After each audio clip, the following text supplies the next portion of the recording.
सिरजनहार दिवाकर नमो नमो। हे सूर्य प्रभाकर नमो नमो। आदित्य विभाकर नमो नमो। हे भानुतिमिरहर नमो नमो। हे रवि भुवनेश्वर नमो नमो।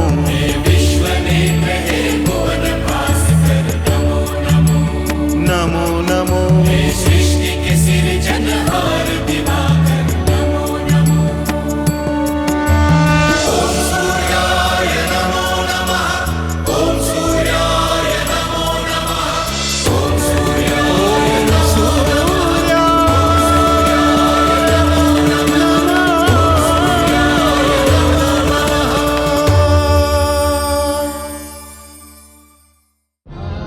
मनुष्य के स्वभाव के विकास में जितना योगदान उसके जन्म का होता है, उतना ही योगदान उसके पालन पोषण का भी होता है।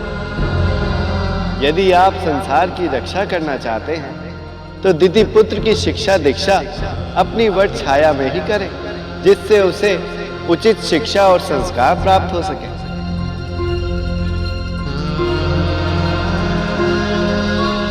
मुझे क्षमा कर दीजिए मुनिवर, आपके चेतावनी देने के पश्चात भी अपनी कर्तव्यता का पालन नहीं कर पाया। देवी दिति की दुष्टता के आगे पराजित हो गया मैं।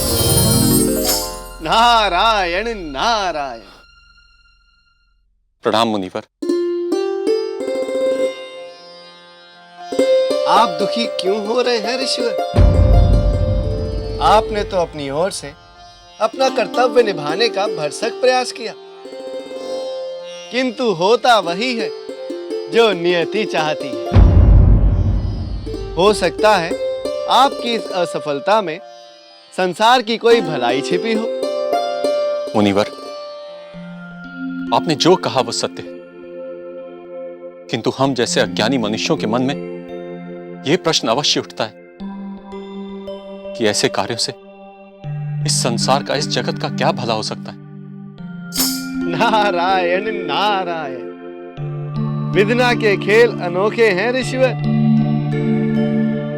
यदि मनुष्य उन्हें समझ सके तो वह स्वयं ईश्वर ना बन जाए, किंतु इतना हम अवश्य समझ सकते हैं कि यदि नियंता की इच्छा ना होती तो नव सृष्टि में देवी दिति के गर्भ से दैत्य जाति का जन्म ना होता।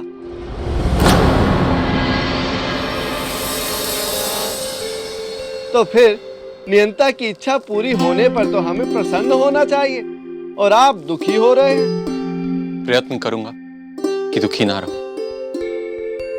आप जैसे ज्ञानी से चर्चा करके मेरे मन की बहुत सी गुत्थियां सुलझ गई। तो फिर मुझे अनुमति दें ऋषिवर। किंतु जाने से पहले मैं आपसे यह अवश्य कहना चाहूंगा कि आप अपने प्रयासों को ना छोड़ें। ना जाने कब भगवान सूर्यदेव की कृपा आपके प्रयासों पर हो जाए। वे तो अपनी इच्छा मात्र से नियंता के लिखे आलेख को भी बदल सकते हैं, क्योंकि वे खुद ही नियंता हैं और स्वयं ही नियति। देवऋषि, मैं आपकी शिक्षा को सदैव माथे से लगा के रखूंगा। नारायण नारायण।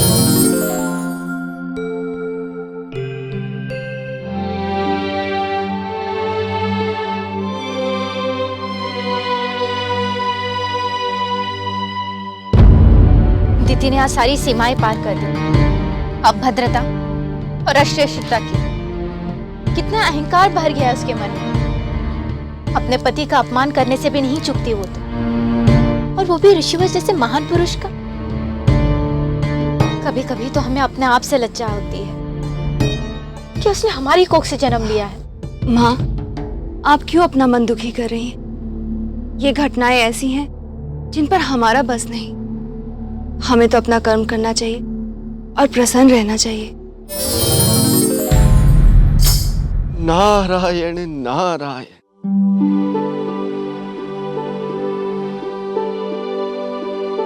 प्रणाम। कल्याण मस्तु। आप दोनों यहाँ क्या कर रही हैं? तो हमें कहाँ होना चाहिए था देवश्री? नारायण नारायण। आज इस आश्रम में एक भद्र पुरुष, एक महान पुरुष का अपमान हुआ है। उनका हृदय उद्विग्न होगा। यदि इस समय आप दोनों उनके साथ होती तो उनके मन का संताप कुछ कम हो जाता। हम भी उसी बारे में चर्चा कर रहे थे। चंद्रदेव जब शीतलता की वर्षा करेंगे तो ऋषिवर का अशांत मन शांत होने लगेगा।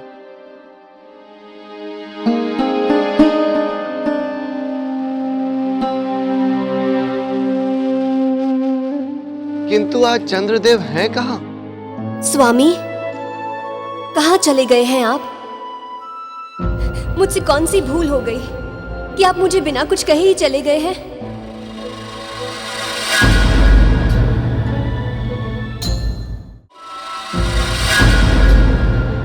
यहाँ मेरी बहनें भी दुखी हैं। क्या कारण है इसका स्वामी? और आप हैं कहाँ? कृपया लौट आइए और मुझे मेरी भूल का दंड दीजिए। दीदी, स्वामी न जाने कहाँ चले गए हैं और उन्होंने मुझसे कुछ कहा भी नहीं। वो कहाँ जा सकते हैं? पता हो तो हम मना के ले आए उन्हें। हम सब जाकर उनसे क्षमा मांग लेंगे। क्षमा मांग लोगी? क्या बात है? तुम लोगों ने कोई भूल की है क्या? मैं तुमसे विनती करती हूँ, मुझे बताओ कि जब स्वामी तुमसे भेंट करने आए थे तो क्या बात हुई थी? होना क्या था? हमारा तो भाग्य ही खोटा है दीदी। तुम तो बहुत प्रयास करती हो स्वामी को हमारे पास भेजने का, किंतु हमारा दुर्भाग्य है, उसके आगे तो तुम कर भी क्या सकती हो? तुमने तो समझाकर स्वामी को हमारे पास भेज दिया, किंतु उनके ही मन में हमारे प्रति प्रेम नहीं, तो समझाने से क्या होगा? प्रिय रोहिणी, इनकी बातें विश्वास योग्य नहीं हैं। इनके कहे में ना आ जाना। ये सब असत्य कह रही हैं। स्वामी, कहाँ हैं आप? और दर्शन क्यों नहीं दे रहे? मैं चंद्रलोक में ही हूँ, किंतु जब तक ये आपके साथ हैं तब तक मैं आपको दिखाई नहीं दूंगा। किंतु क्यों स्वामी? आप दर्शन क्यों नहीं देंगे? क्योंकि अब मैं निश्चय कर चुका हूँ कि अब मैं इन सबको दिखाई नहीं दूंगा। स्वामी, इन्होंने जो भी अपराध किया है उसके लिए मैं आपसे क्षमा मांगती हूँ। हमें क्षमा कर दीजिए स्वामी। हम सबसे बहुत बड़ा अपराध हुआ है, पर आपका हृदय तो बहुत विशाल है, सारे संसार को शीतलता प्रदान करते हैं। हमें क्षमा कर दीजिए। तुम लोग बताओ तो सही कि बात क्या है। यदि तुम मुझे बताओगी तो मैं उस समस्या का हल ढूंढूंगी। एक बार फिर कह रही हूँ, याद रखना पुत्रों, तुम्हारे पिताश्री और विमाता अदिति तुम्हारी माँ के सबसे बड़े शत्रु है। यदि तुम्हारे मन में उनके प्रति प्रेम के अंकुर फूटे तो वह स्वयं तुम्हारी माँ के साथ विश्वासघात के बराबर होगा। हम ये बात कभी नहीं भूलेंगे माताश्री। हम सब सदा वही करेंगे जो आप हमें करने के लिए कहेंगे। दिति पुत्रों, अन्याय केवल तुम्हारी माँ के साथ ही नहीं, तुम्हारे नाना अर्थात हमारे साथ भी जन्म के समय से होता रहा है। इस संसार में सबसे योग्य हम थे। हमारा अधिकार था कि संसार में सबसे पहले हम जन्म लेकर के ज्येष्ठ और सर्वश्रेष्ठ कहलाते हैं। किंतु उन दुष्ट वेदों ने षड्यंत्र करके सर्वप्रथम हमें जन्म नहीं लेने दिया। और दुख की बात यह है कि इनके पिताश्री स्वयं ब्रह्मदेव भी इसी षड्यंत्र के भागीदार बने हैं। और उनके अतिरिक्त एक दुष्ट प्राणी और है, वो चोटी वाला नारद। उसने तुम्हारे 11,000 मामाओं को बहकाकर भिखारी बना दिया। बहुत धूर्त है वो। पूरे संसार में घूम घूम कर न जाने क्या क्या प्रपंच रचता रहता है। तुम लोग उससे बहुत सावधान रहना। किंतु वो ऐसा क्यों करता है नानाश्री? वास्तव में वो देवताओं का भेदिया है, उनकी चाटुकारिता करता है। वे लोग जो करने को कहते हैं वही करता है। ऐसा है तो चलो अनुज, सबसे पहले चलकर उसी को दंडित करते हैं। हाँ भ्रातर्षि, चलो चलते हैं। ठहरो पुत्रों, तुम दोनों को केवल नारद मुनि को नहीं किंतु सारे संसार को अपने पराक्रमी चरणों में झुकाना है। और उसके लिए आवश्यक यह है कि पहले तुम दोनों योग्य सिद्धियां प्राप्त कर लो। ये एक ऐसी वस्तु है जिससे तुम दोनों को भांति भांति की शक्तियां प्राप्त होंगी और ये शक्तियां तुम्हें सदा के लिए अजय बना देंगी। और इसके पश्चात संसार में कोई भी शक्ति तुम्हें कभी भी परास्त नहीं कर सकेगी और तुम दोनों पूरे संसार पर राज करोगे। राज। तो फिर शीघ्र हमें भी दिलाइए ना सिद्धियां। हाँ, हमें तो अपनी मां पर हुए अत्याचारों का प्रतिशोध लेना है। किंतु पुत्र, सिद्धियां ऐसे ही नहीं मिल जाती। सिद्धियां प्राप्त करने के लिए कठिन परिश्रम करना पड़ता है। हम कठिन से कठिन परिश्रम करने को तत्पर हैं गुरुदेव। तो फिर चलो पुत्रों, तुम दोनों अपनी माता की अनुमति और आशीर्वाद प्राप्त करके मेरे साथ मेरे आश्रम चलो। वहां मैं तुम दोनों को अपना शिष्य बनाकर दीक्षा प्राप्त करवाऊंगा।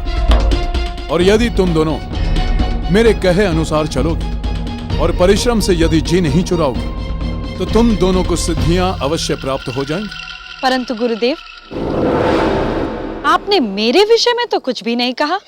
पुत्री सिन्हिका, तुम्हारा भविष्य पाताल के राजा के साथ बंधा है, किंतु वे और उनकी प्रजा, वीर दैत्य और असुर सृष्टि की रचना के पहले दिन से ही पाताल के अंधकार में सो रहे हैं। तो फिर मेरा क्या होगा गुरुदेव? चिंतित मत हो पुत्री, तुम्हारे दोनों भाइयों के साथ मैं अपने आश्रम पहुंचते ही जागृत यज्ञ का अनुष्ठान करूंगा और पाताल में सोए असुरवीर और दैत्यों को जगाऊंगा। उसके पश्चात तुम्हारा कल्याण अवश्य हो जाएगा। तो फिर शीघ्र ये सब कीजिएगा गुरुदेव।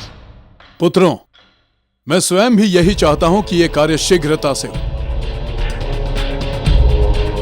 और उससे पहले मैं यह भी चाहता हूं कि तुम तीनों मिलकर अपने मां की जय जयकार इतने ऊंचे स्वर में करो कि सारे संसार को पता चल जाए कि संसार में दैत्य जाति का आगमन हो चुका है।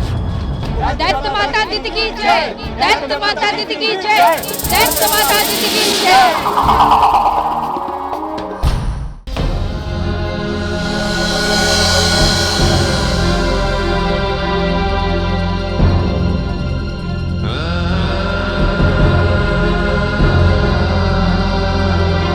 ऋषिवर, अब हमें आज्ञा दीजिए माता श्री।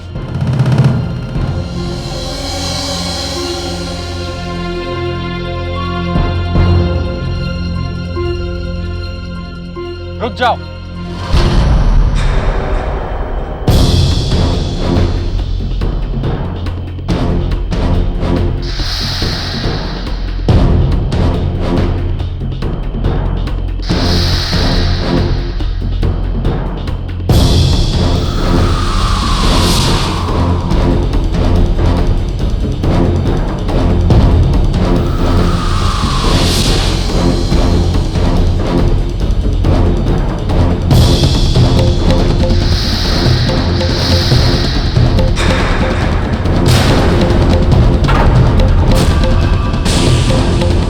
हिरण्यकश्यप और हिरण्याक्ष को लेकर कहां जा रहे हैं? ऋषि कश्यप। ऋषिवर, ऋषिवर, ऋषिवर, ऋषिवर, ऋषिवर, ऋषिवर। मेरे पुत्र दैत्य गुरु शुक्राचार्य से दीक्षा लेकर इस संसार पर जय प्राप्त करने के लिए बड़ी बड़ी सिद्धियां प्राप्त करने उनके आश्रम जा रहे हैं। तुम कहीं नहीं जाओगे पुत्रों, यहीं रहकर शिक्षा प्राप्त करोगे।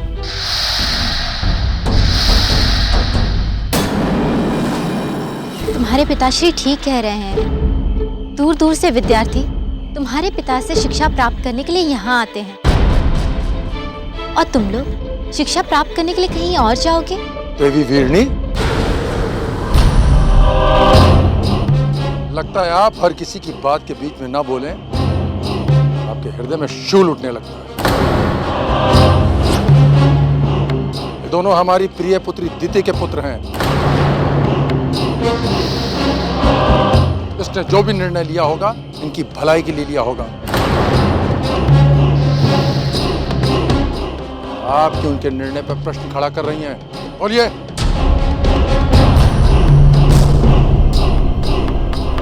प्रजापति दक्ष, आप भूल रहे हैं कि ये केवल देवी दिति के नहीं अपितु मेरे भी पुत्र हैं।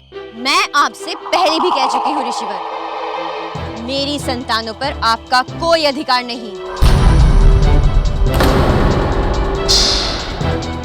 और याद रखिएगा, मेरे निर्णय में हस्तक्षेप करना आपके हित में नहीं होगा।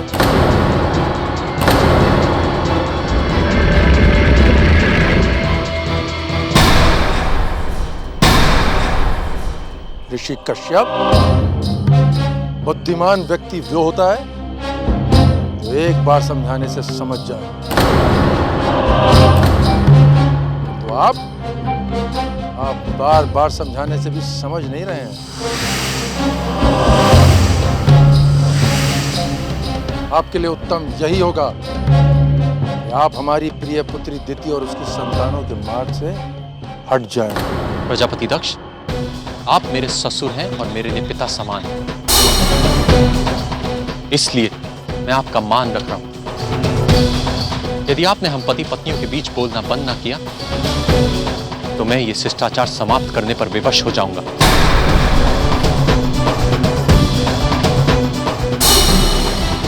और आप देवी दिति, केवल आपके कहने से इन पर से मेरा अधिकार समाप्त नहीं हो जाता। ये मेरी संतानें हैं और रहेंगी, और इनके विषय में मुझे निर्णय लेने का पूरा अधिकार है। हम जानते हैं आपने हमारी माता पे बहुत अत्याचार किए, किंतु अब हम उन्हें दुख के आंसू नहीं बहाने देंगे। आज के बाद हमारी माता की आंखों में आंसू नहीं, बल्कि उनके शत्रुओं की आंखों में आंसू होंगे।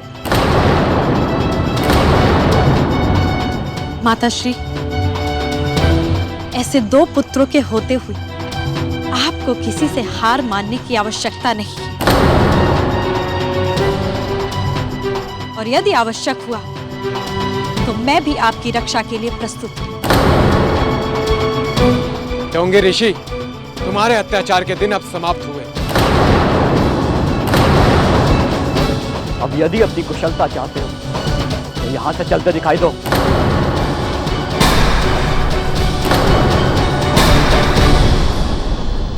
तुम लोग पागल हो गए हो क्या? जिसका अपमान तुम लोग कर रहे हो वो कोई पराये नहीं, तुम्हारे पूजनीय पिताश्री हैं। हम नहीं जानते किसी पिता विता को, हम केवल और केवल अपनी माता की संतान हैं।